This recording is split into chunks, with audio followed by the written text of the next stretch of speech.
Left half defender থেকে centre ডিফেন্ডারে পায় বল, বল নিয়ন্ত্রণ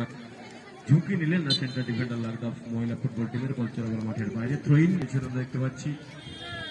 একাদশ থ্রো করলেন, সতীর্থকে দেওয়ার প্রয়াস ভালো জায়গায় রেখেছিলেন স্টপার, কিন্তু শেষ মুহূর্তে যিনি থ্রোটা করলেন সোজা বাড়িয়েছেন বল রাইট আউট দিয়েছেন নাম্বার 16। গতি বাড়িয়ে কি করবেন এখান থেকে, ক্রসে করতে পারবেন কি, নিচু করে শটটা দিয়েছিলেন মাটি গোড়ানো শট, কিন্তু শেষ মুহূর্তে ডিফেন্ডারের অত্যন্ত তৎপর ফিফটি বল সোজা গোলকিপার দেখে শুনে একটু ছুটে এসে কিন্তু বলকে তালবন্দি করেছেন, বিপদের সম্ভাবনা নেই আপাতত গোলকিপারের কথা বলে। গোলকিপার সজরের শট দিয়েছেন রাইট উইংকে, কিন্তু শেষ মুহূর্তে বল চলে গেল আবার বল মাঠের বাইরে। একটু থ্রোইন আবার শিষ্য আক্রমণের হাট থেকে কতটা কার্যকরী ভূমিকা এটা, কিন্তু পুনরায় লাগদার পায় বল,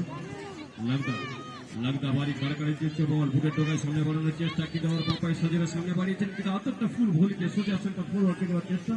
কিন্তু দুর্দান্ত খেলা চলছে। আবার মাঠ সেখান থেকে আবার ভিতরে ঢোকার চেষ্টা করছেন, স্কোর পাস মিডফিল্ড লাগদার পায় বল, লাগদার কিন্তু শেষ মুহূর্তে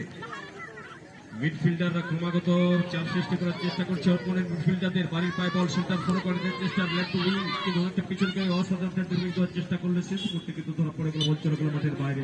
আবারও বাড়ির অনুকূলে থ্রোইন, বাড়ি সোজা থ্রো সতীর্থকে দেওয়ার প্রয়াস, কিন্তু শেষ মুহূর্তে বল সেন্টার সেখান থেকে ক্রস করার আগে কিন্তু ডিফেন্ডার ব্লক হয়ে গেল, কিন্তু আবার ফিরতে পারে বলটা পেল শেষ মুহূর্তে ডিফেন্ডার অনবদ্য প্লেয়ারের বল চলে আবার মাঝে